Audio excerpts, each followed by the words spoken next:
माता सती ने शंकर को पाने के लिए श्रावण के महीने में ही सबसे ज्यादा साधना करी है। और क्या करा था माता सती ने? एक बालू का, मिट्टी का शिवलिंग बनाती थी, प्रतिदिन शिवलिंग का निर्माण करती थी और शिवलिंग का निर्माण कर कर उसकी पूजन कर कर, अर्चना कर कर उसका विसर्जन करती थी सती माता। और माता सती का नियम था भगवान शंकर को पाने के लिए शिवलिंग का। तो हमारे यहाँ शिव महापुराण में लिखा है कि पार्थिव शिवलिंग का निर्माण होना चाहिए, और पार्थिव शिवलिंग का निर्माण करना है तो उसके लिए भी वर्णन करा गया। ब्राह्मण श्वेत मट्टी के शिवलिंग का निर्माण करे, वैश्य पीली मट्टी के शिवलिंग का निर्माण करे, क्षत्रिय लाल मट्टी के शिवलिंग का निर्माण करे और शूद्र काली मिट्टी के शिवलिंग का निर्माण करे। कितना बड़ा शिवलिंग बनाना चाहिए? अगर हम पार्थिव शिवलिंग का निर्माण कर रहे हैं या हमारे घर में हम कोई मूर्ति रख रहे हैं या हमारे घर में हम कोई मूर्ति को विराजमान कर रहे हैं, तो उस मूर्ति का भाव कितना बड़ा होना चाहिए? तो कहा जमीन पर अपने हस्त कमल को रखकर अंगूठे को ऊंचा कर कर देख लो, बस इतनी बड़ी मूर्ति घर के अंदर होना चाहिए। चाहे वो लड्डू गोपाल की हो, चाहे वो दुर्गा भवानी की हो, चाहे वो राम जी की हो, शंकर जी की हो, कृष्ण की हो, जिसकी रखना हो, बस इतनी बड़ी मूर्ति घर के अंदर होना चाहिए। क्यों?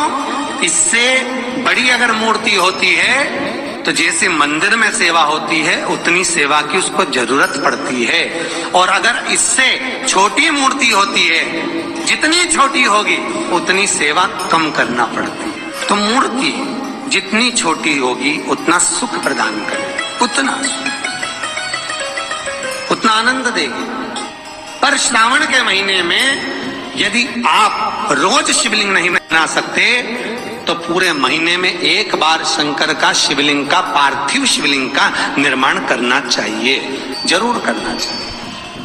और पार्थिव शिवलिंग का निर्माण कर कर उसकी आराधना, उसकी अर्चना, उसकी पूजन करना चाहिए। पार्थिव शिवलिंग का जब भी निर्माण करें, किसी थाली में या पात्र में, जिसमें भी आप निर्माण कर रहे हैं, उस पार्थिव शिवलिंग को बनाने से पहले उसके अंदर, पात्र के अंदर एक बेलपत्र रखे। बेलपत्र क्या? आपको कथा में कल कहा था, बेलपत्र का वृक्ष माता पार्वती के नयन अश्रु से प्रकट हुआ है, और रुद्राक्ष का वृक्ष शंकर भगवान के नयन अश्रु से प्रकट हुआ।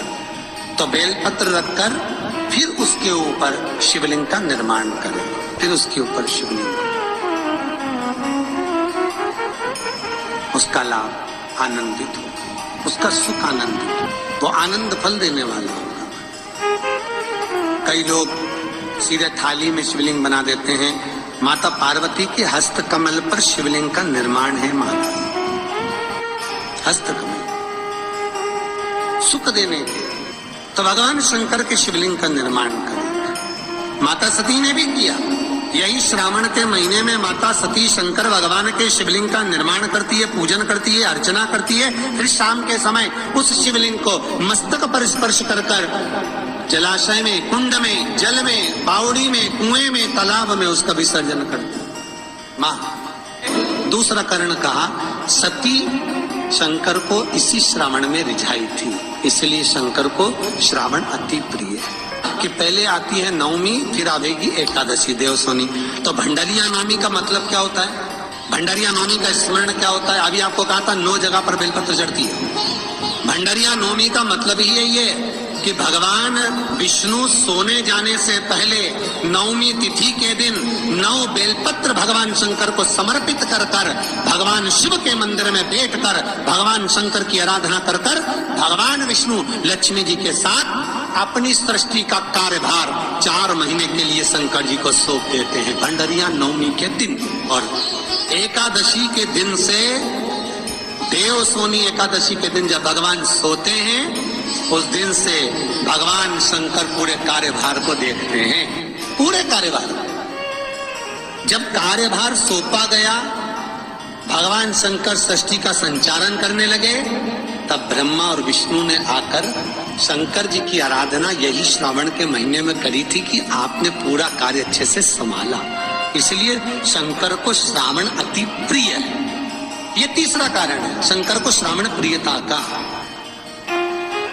अब शिव महापुराण की कथा करिए कि शंकर को श्रावण प्रिय चौथा कारण वर्णन करा कि ये कारण भगवान शंकर की आराधना माता पार्वती ने बाल्यपन से करी, खूब दिल से करी। भगवान शंकर खूब रिझाया माता पार्वती। श्री शिवाय नमस्ते बहन दर्शकों, आप लोग को ये वीडियो कैसा लगा कमेंट द्वारा जरूर बताइएगा। हमारे चैनल पर पहली बार आए हैं तो चैनल को भी सब्सक्राइब कर लीजिएगा। इस वीडियो को अधिक से अधिक फैमिली दोस्तों तक पहुंचा दीजिए ताकि और भी लोग इस उपाय को कर पाएं। मिलते हैं अगले वीडियो में। श्री शिवाय नमस्तुभ्यम।